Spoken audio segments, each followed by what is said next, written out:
my boyfriend Ken Tedike, one of the things I wanted to talk about him was like his love for cars. You know, he had at least a couple of VWs. He really liked VWs, VW bugs. I should be clear on that. And that was, you know, it's like I remember one time we were at the Burnt Tortilla, when the Burnt Tortilla was on, it was like probably hadn't been open very long, but we would go there sometimes, and it was on Redondo Beach Boulevard near Western, and it's not there anymore. It's like they moved it, but anyways, but it's still in business.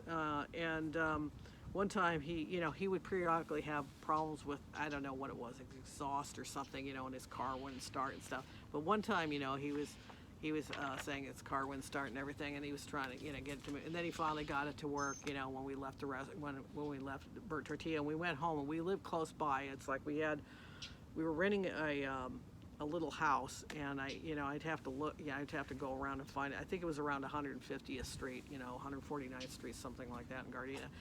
And when we went over there, he had planned like a birthday party for me. And we went into the birthday, it's like when it's like, it was supposed to be a big surprise. People were supposed to say surprise, but I just walked in. It's like, who are all these people here?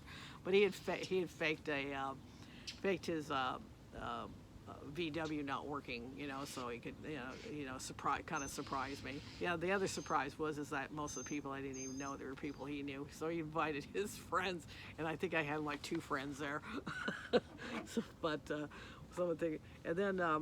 then he had, one of the things is like there was during the gas shortage thing, and the gas prices went up way back when. It's like in the 70s, I guess. I'd have to look it up. I think I did one on the story on the gas shortages. But it's like you could, it was like he needed a new car, and he wanted like something like another VW or something like that. But the thing is that, like those cars were being taken up and stuff, and the cars that were gas hogs at the time, they were really cheap because people just, they didn't want them. And he ended up getting, because he needed something and he couldn't really find, the car he wanted. There was somebody that had a really good deal, really great deal on a Cadillac. It was a great big sedan DeVille Cadillac, and I think the year was 1970. I think it was a 1970 car. And he got it really cheap, and that was a memorable car. We gave it the nickname, I think his friend Doug Connor gave it the nickname, the Queen Mary, because it was so big. And actually at that time, I think the Queen Mary was relatively new here in Long Beach, so it's like the Queen Mary. We used to make jokes about, we needed to put in portholes in the back seat, because it was the Queen Mary. And the other interesting thing about that particular car was it never had a full tank of gas. He could never afford to fill it up. None of us could afford to, even if we have a few bucks, it's like we couldn't afford to fill it, and remember, it's like gas was much much cheaper then, but of course wages were too, much lower then. But the thing is about that particular Cadillac was, that car was just like, at best we'd probably be able to get in a half a tank of it.